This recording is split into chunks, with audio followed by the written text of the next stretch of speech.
Typeform is going to give you what you need, bang for buck, and you can actually get a lot done with the free account.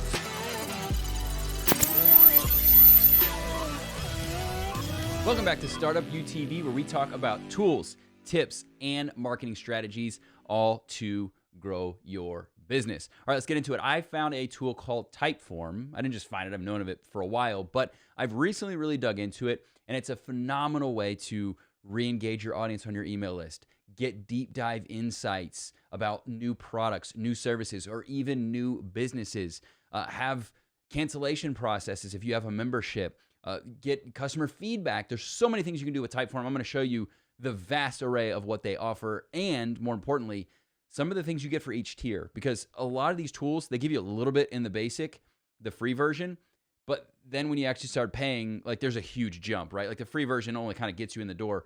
What I love about tools like this, and I just did a video on Lucid charts for flow charting. Again, another phenomenal option as well, because I love that it gives so many free opportunities for you to really explore and utilize it to the capacity you need without realizing you have a tool stack of 35 tools that you're paying for, but you really only use in a limited capacity. Typeform is going to give you what you need, bang for buck, and you can actually get a lot done with the free account. So let's go ahead and get into it. All right, so you'll see here, this is basically when you start creating a new form. What you'll see is a basic pop-up here. So this is my welcome page, right? You don't have to have this. Anything you want to add here, and I can even go back a step further. So we could go back to workspaces just to show you like what it looks like when you log in and start creating a form here. But basically you have create your type form, right? So you can go to create your form. The cool thing is there's a ton of templates. So depending on what you're trying to accomplish, if it's lead capture, registration, quizzes are great, specifically if you're trying to run something to engage people and then invite them to a webinar, on a phenomenal way to do that. Polls, applications. I mean, so the good thing that I like is some of these tools are like for internal purposes and some of them are for, more marketing purposes. This you can accomplish both. And there's a lot of functionality to accomplish both of those. So if you're doing a quiz, for example, there's different formats where they've already created a lot of that logic for you. Logic meaning conditional logic. I'll show you that in a second. But my point is this, even if you don't use their template, right? Even if you didn't use this personality quiz, I still go in there and peruse around the template because it gives me ideas of how I can structure what I'm trying to create. So if I don't know the functionality, I'll go see what they did so that when I create mine is from scratch, then I know that I have something to kind of base it on. I know what's available for me to utilize, even if it's not a straight duplication of this. So really, really awesome, amazing thing that you can take advantage of by just doing that. So really, really cool. You can also import a form. So if somebody else has one, you can import it and just utilize it. So let's say you had one on another account or somebody had one, or you wanted to sell them, right? Like if you wanted to sell, be like, hey, I created this and I'm have something for potential students. Awesome. Sell it, sell the template, have them import it because you already did the work. Boom, right? So phenomenal way to actually monetize that if you're in that business. Okay, so let's say we start from scratch, okay? So I'll go back to where I was here. We can start from scratch, why not? Okay, so what you'll get is here. It just jumps to question 1. Now, again, this is your option to select, again, a vast array of different things that you want to end, which is really, really cool. Even like legal and consent. Like that's something that I've not seen anybody include. You could have them go straight to Calendly, and there's many integrations that we're going to talk about. You could accept payments. There's picture choice. There's yes, no, and these are all very aesthetically pleasing. You could do rating, net promoter scores. So you can see like how satisfied customers are. Really awesome way to do that. Opinions, rankings, short, and then obviously your basics, right? So short, multiple choice, statement, opinion scale, add your email. You can add a website link. So if you're sending them somewhere, I'll tell you how we utilize that. It's pretty cool. Short text, long text, these are kind of, again, this is just built on the recommendations. Add a phone number, date. I'm not sure how it's different than Calendly per se. I've not used that one before. Not sure what statement is. Like if you're just trying to like randomly drop a statement on somebody, I've never used that one, nor matrix. So there's a few of these I haven't used myself. Be interesting. But the point is you get a lot of options, which is great, right? So you could add, let's say you're just going to do a basic multiple choice, right? So you've got some options here where you could do multiple selection. You could randomize it. You could add an other option.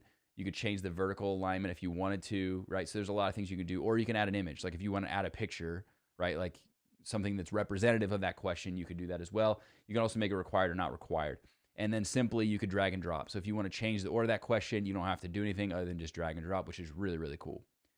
Then let's say we're going to add a picture choice. So you're going to add your pictures, which one looks most like you. And then it's like, you're asleep, barely getting out of bed, or you're flying up and you're like, if it was about like, are you a morning or a night owl, or, something like that, right? Some kind of an assessment. It's very visually appealing, very visually engaging. So you could add that as well. And again, your same options there. There's other design things. You can save themes. There's also a gallery of different things you can choose from if you want it to look a certain way. I kind of prefer the clean aesthetic, and I'll get into the embed options because that's a really cool feature. Specifically when it comes to other type tools like this, I'll get to that in a second. And then I don't want to get too far ahead of myself, so let me back up here. But the logic part is really, really cool. So you'd build everything out. You'd add all your questions. We're not going to add actual questions because you don't want to see me do all that. But, your basic thing here. So you would say, do you like Typeform, right? And then it'd be like, explain why, description, this and this and this, whatever. So you'll see the functionality of this is really, really clever. Like, I think it doesn't feel clunky. I've built quizzes and surveys and things like that before that are customer facing, right? From a marketing standpoint, they feel clunky and they kind of look a little bit antiquated. This looks very modern. It works it's very sleek the way it works. The transitions are really nice, very modern. So that's very appeasing to me. Let's just add this, right? So if it's 1, 2, you can see here all your options, it makes sense, right? You can actually change thumbs up if you don't want to use stars. So again, a lot of options. You can make it required or not required. You can make it flags, circles, dogs, ticks, clouds, thunderbolts. I don't know why you'd use any of these, but maybe you're in the business that a thunderbolt makes more sense. Maybe you're in the weather business, right? So that makes more sense for you. Something really, really cool that I want to show you here is endings. So you can add multiple endings. So I'll go to a different Typeform and show you how we've used that. I mentioned before we use it for our cancellation process. So if one of our memberships, when you cancel, it takes you through a process. It basically says like, why are you canceling? Because we want to try to learn more, A, and then B, we want to try to convince you or to continue with your membership, right? So depending on what you answer, you can see here there's a logic path based off of those answers, right? For proprietary reasons, I'm going to show you the question specifically, but it's basically like, are you happy? Are you dishappy? Or, scale of 1 to 5, how happy are you? If it's a 4 or more, it goes one way. If it's a 3 or less, it goes another way. Because I don't want to try to sell or continue to sell you something if you put a 1. That's kind of obnoxious, right? So each one of these then is based off additional contingent logic, where it'll say something like, for what reason are you canceling? And they might say price, time, etc. Then what you do is each one of these is contingent upon one of those answers, and there's a different message presented. So this one I'll show you, for example, and this is where I don't like this tool. So see how I'm trying to click here and I can't. I have to click the branching and then go to each individual question and then say, if then, basically. So if it's this answer, then jump here. Some of the other tools, you can actually drag and drop where you want to send it. This one, you have to kind of go back analog versus the visual builder to do that. And it can kind of become a pain in the butt, specifically when you're trying to do all the things that I just did here. It gets a little complicated.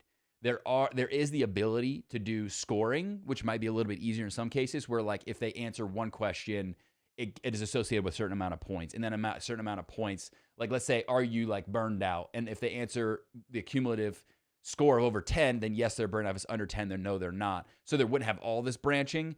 But in some cases, that conditional branching is required. And I just felt like this could have used a little bit of room for improvement. I found it to be a little bit of a pain in the butt. Now I have to go back to the question, go to question 7. And then what we did was we add a video. If you're having trouble with time, there's a video that tells you how to better manage your time and utilize the program. Yes, this is great. I'll stay. Then it redirects to a different ending. No thanks. Again, a different ending. So all of that is really, really great because what we can do is send them down different paths, right? And we get information based upon where they're at. If they say no, here's the deal. We've got multiple endings. We've got ending A, B, C, and D, all of them with different endings, and all of them have different links. Because if they say, yes, I want to stay, okay, great, here's the link to go continue, right? Go back to your learning. Or if we offer some kind of a bonus class, how to get 10 customers next week or something to make more money because money is your concern. You give them the ability to go to that workshop. So it's all based on those conditions. So it's a really effective tool. Again, I think that it's on the right track. I would make some adjustments as they iterate this further, but really, really an awesome way to go about doing this. And it gives you a good visual representation. The best way to do it, as I found, I don't want to get too much in the weeds here and get you kind of lost, but the best way I found is I've got 2 monitors. So I'm looking here and I've got another one here. I would pull up the logic, this chart view on one monitor and then be going through my questions on another, especially when you're maneuvering. I showed you how to drag and drop questions. When you're doing that and doing the conditional logic, the good thing is it will change on its own. So you don't have to like, if question 7 became question 5, the logic will stay there. You don't have to like change the logic now because you changed question 7 to question 5, if that makes sense. It will, the conditional logic will transition with it and automatically update. So that's helpful. But it can get sticky. I'm sure you're already lost as I'm explaining this. And as you're building it and making it more robust, it will get trickier. And there's some other things that I found that were maybe a little bit more desirable in terms of this. Like if I wanted to branch this one off question 4, I had to go to question 3 and then scroll down to question 4 because, see, there's no path button here, nor is there here. So again, a little bit to be desired, but on the right track and still phenomenal. Okay, so I talked about a basic. So this is the basic account. I'm actually going to give you a little bit more in-depth look. This is what I wanted here. So your basic is $20 a month, and it gives you literally 100 responses, which may or may not be enough if it's for internal purposes, people exiting your membership, cancellation type things, or people onboarding. How's your experience been so far? You may not be adding more than 100. If you are, then it's probably worth $38. Self-email notification, I mean, you can see an abundance, right? Unlimited questions, unlimited type forms. One user may or may not be a challenge. Accepting payments, 1 gigabyte of storage. So if they're uploading things, like if it's an onboarding process, they're uploading files, that's a good way to do it. A lot of things going on here, right? So a lot of the integration is really positive. I'm going to get to that in a second. Looks like you can do some different redirects and type things. I think basically what you're looking at here is just the volume is what you're paying for. Looks like there's some additional things you can do. But the webhooks, Airtable, all that's the same. Branding, Typeform branding, I don't really care about that per se. Meta description, I don't really care about that per se. All this and that. So totally fine on that. The free version, unlimited type forms, 10 questions per type form is the limit. You shouldn't go more than that anyways. That's too much in most cases. Unless it's like an onboarding and you're like a physician or something and it's like a medical history type thing. Logic jumps hit. So again, most things here, and I'm going to go to the entire list of showing you what's paid versus what's free. Now, something I want to show you before I forgot, and I actually skimmed over it here a second, so I want to go back and make sure I cover this, is we can share this, which is great. It gives you multiple share options. And the reason I like that is this. So we can copy the link and just send it out. We can also share it directly to social media platforms. We can include it when you start a chat, like on your website, which is really cool. We can launch it in an email. So if you're sending out a promotional email, it's not, hey, click this link to get started. It actually will display the first question right there in the email, which is pretty amazing. Then you have embed in a web page. This is what I like. And I'll tell you why. I mentioned clunkiness earlier. In my experience, some of the other builders are not mobile optimized. So most users, like 50% of users, it's going to look really weird. In fact, in some cases, I've had to use their template and remove things from it because it's not mobile optimized, like logos. Well, imagine if you're running something from a marketing standpoint and you can't put your logo on there. It doesn't look legitimate. People are like, ooh, like I don't know if this is a legit person. This seems kind of weird, especially people phishing each other and, what Disney princess are you? And they're really trying to steal your information. You want to look legit. And I feel like building it on your website with your URL is super important. You can also do things like adding your pixel, which some of the tools allow you to do that, but there's more control over where you send them. I don't like sending people from social media to third party to website back to third party. I like to send them from A to B and do everything there. So I try to build as much as I can stuff on my website. This gives you the ability to do that, and it allows you to build it in multiple iterations. So it's not just, hey, put it right here with a piece of short code. You can do a pop-up, a side tab, a pop-over, a full page, a standard. I don't know what embed SDK is, but I'm sure a developer will know what that was using our API. Anyways, so again, really amazing options that you will not find in other capacities that I feel like are super, super powerful. All right, I talked about integrations. Let's get to that. You'll see here it's designated. These are the paid ones. Analytics would be a little bit of a challenge, but guess what? If you embed on your website, you just bypass that because it should be on your website anyway. So again, I like that. Facebook Pixel, this would be a big one if you're not embedding on your website. You could do it on the head part of that page of your website if you're using something like WordPress. So again, you don't need that there. Google Drive, HubSpot. Again, a lot of CRMs, Airtable, Dropbox, right? So all this is really powerful. I use ConvertKit, so boom. I don't need to pay for that. That's fantastic. Some of these tools, yeah, you get it, but then you don't get to send them through your email sequence. So it's kind of like, it's free, but it's not really free. Like I'm going to need that, right? AdCampaign, Trello. Again, I mean, the list goes on and on and on of all of these various aspects. Zapier, which is good. If you haven't used Zapier, Great tool. If you don't see your tool here, awesome. It integrates with Zapier. You'll probably find a way. Somebody's probably created a Zap that's going to work for that. So great way to go about. Again, you can see just a huge amount of ClickUp, right? All these are already built. This is a Zap that's already built by Zapier, right? So it's already been built. You just have to integrate it and use it, and it'll probably be extremely effective. Go to webinar, right? You could send them to a webinar if you want to. Like, again, amazing ways to really be able to. And then webhooks. So this is, again, more developer. If you want to add an external service when someone completes your Typeform, yeah, this is probably more developer to do a webhook or something like that. Most of these integrations are going to be all right here, ready to rock and roll.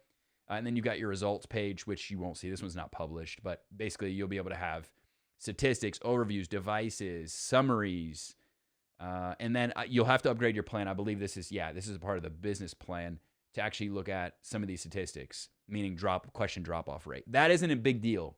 If you're running this for quizzes, meaning like a marketing tool, right? So you're saying like, what's the best type of business to start for your personality? I don't know, it's just random.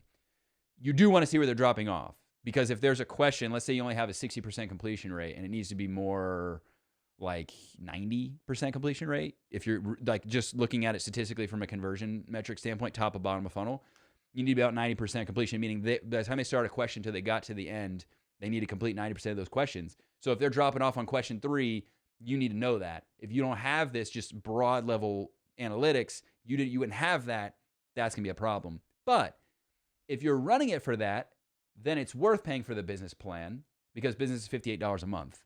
There are tools out there that I know of that are $99 to $200 a month and don't do half of what this tool does, but they do give you those statistics. So I even think, even at their top line package, before you have an enterprise, which you're never going to use, more than likely, but the business plan would give you all those things, and you would still be paying probably about half of what some of the other tools are out there that are clunky and they don't embed on your own website. I'm just saying. I would love to see some other things you can do there. So something you can do with some quizzes, again, specifically from a marketing standpoint, is you can create custom conversions, meaning if certain results, let's say somebody scores like your business type, let's say there's a business type that they score and you want to target more people like that with ads, you can send custom conversions back. That would be something to look into that I haven't done with this tool. But again, that's really advanced, and I don't think a lot of people are going to do that, so I'm not going to get into that too much. But there are some other things you can do from a marketing standpoint that are worthy of looking into if you're looking at that capacity. Here's my takeaway. Again, I want to caught in the weeds. My takeaway is this. This is a fantastic tool to grow into. And that's what I always look with. I've done a review on Calendly, and that was the biggest thing that I said is you can grow into this tool. I did one on Lucid. It's one you can grow into. One on this, it's one you can grow into. That's what you're looking for. You want to see something that starts to get you in the door, but then can expand as you grow, expand as you're doing more things, expand as you have internal functions, right? Customer satisfaction, exit interview type things, for customer, not exit interviews, but like cancellation process sequences, marketing tool, right? Those are all things you want to do. And this gives you the ability to have basic versions of it, then expand and have fully integrated automated processes as you go down the road. So again, I think you cannot go wrong with a tool like this.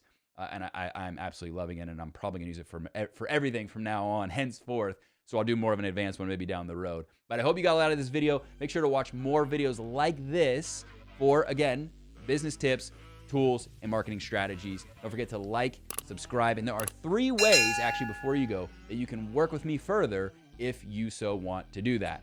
The first is to take my quiz, which is a what type of business should you start quiz. If you're just starting out in business, or you're thinking about starting a business, or you've always wanted to start a business, this is the assessment, much like what we talked about here today, that is going to show you exactly what the best type of business for you is. We want to build a business around your life, not a life around your business, and that's all based on you, the person, and what's best for you. Number 2, my ultimate startup checklist. So check that out. It's everything you need to be doing to start your business. A lot of people get into business, they're like, there's so much. How do I know what I'm supposed to do? This gives you everything you should be doing in order. So that's super, super effective. And then 3rd is how to sell and market online without sounding cheesy or hokey. We've all seen those guys on the internet that talked about, you want to make multiple millions like me, and they have paid models in luxury rented cars behind them in the process doing so. This is going to teach you how to market and sell your business online without being one of those gimmicky, kind of spammy looking dudes. That's a free class. It's almost 40 minutes. You can check that out. That is included in the description below as well. Again, don't forget to like, subscribe, drop me a comment. See you in the next one.